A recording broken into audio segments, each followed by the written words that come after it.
We all know the tune, right? It's that song that just, Okay. it gets stuck in your head every single December, that whimsical, kind of ridiculous list of gifts. All that poultry. So much poultry. And lords leaping, pipers piping. For most of us, the 12 Days of Christmas is just, a fun, nonsensical holiday song. Maybe a memory game at a party. But that's where the real secret is. That the sources we've been digging into for this, they argue that the nonsense, the whimsy, that's the perfect camouflage. Exactly. We've been looking at all this material that suggests this carol is anything but random. They frame it as a meticulously structured spiritual blueprint. A complete initiatic allegory. Yeah, mapping a soul's journey toward enlightenment, all hidden in these simple gifts.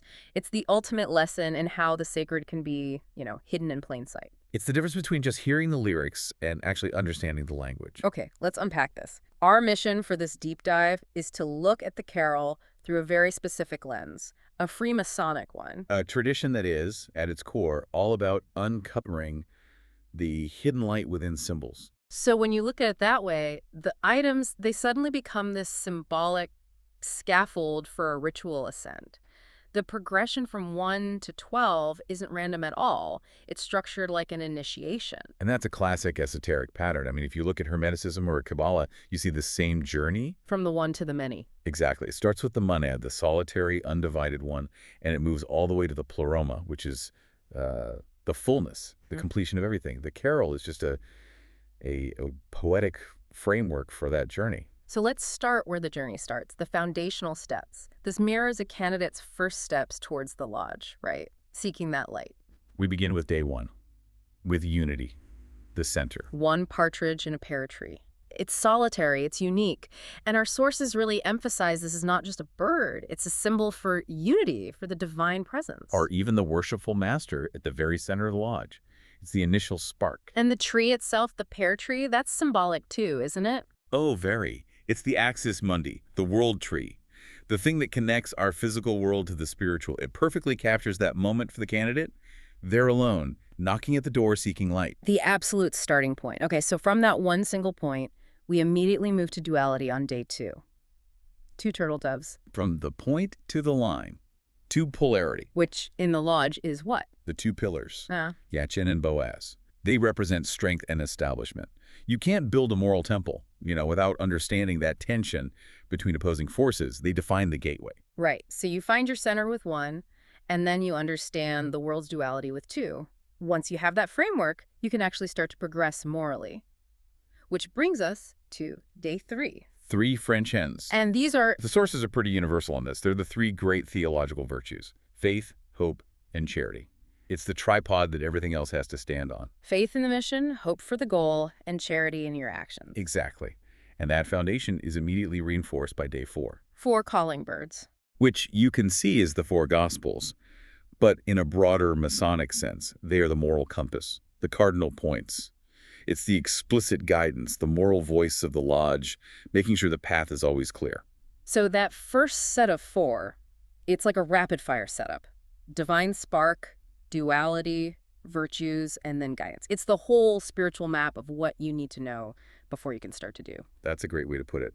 The first 4 days are the architectural drawings. Now, the hands-on work begins. Which takes us right into the practical labor of the craft. We get to day 5, those 5 golden rings, and they're not jewelry, are they? Not at all, no. Right.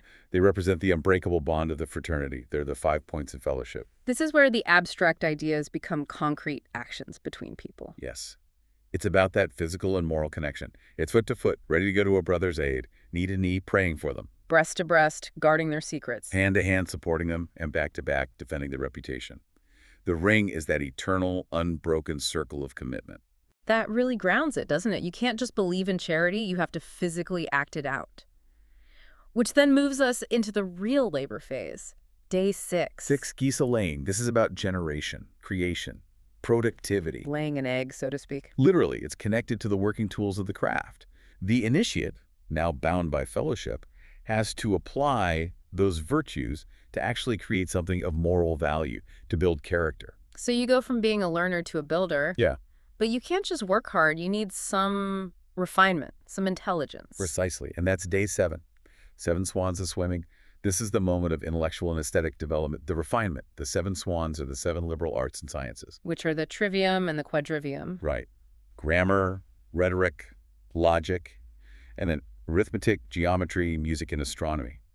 These are what allow you to build something not just strong, but beautiful. The swan moving so gracefully, that's the soul's path when it's intellectually refined. That's powerful. It's not just about being a good person. It's about being an educated, thoughtful person. But that has to be balanced. It does. And it is. With day 8 maids a-milking. Which feels very humble. And that's the whole point. The maids represent humility, service, the unseen hidden labors of moral life. Milking is quiet, it's repetitive, it's necessary, and it's not done for applause. So the most important work we do, the stuff that actually nourishes a community, is often the work no one sees. That's it exactly. The daily acts of kindness, maintaining your integrity when it's hard, all of that is the hidden labor. What's fascinating here is how the sequence builds, from pure virtue to the necessary labor and refinement required for true craftsmanship. And the 8 maids seem to complete that practical phase. Okay. The initiate has the tools, the knowledge, the humility. Now what? Now the focus expands. It goes from the personal lodge, you could say, to the cosmic realm. Okay, here's where it gets really interesting for me. The shift from individual actions to, well, the structure of the universe itself. Day 9 ladies dancing. That's the introduction of harmony, of inspired order. The sources link the 9 ladies to the muses, the divine source of inspiration for all arts and sciences. So once you've done all that inner work, your own structure becomes so well built that it spontaneously creates harmony and beauty. It connects your work to the divine flow of creation. And from that inner harmony, we jump to something more external on day 10 lords a-leaping. This symbolizes law and justice. The fully realized Mason doesn't just manage himself. He understands his role as an active steward of the community.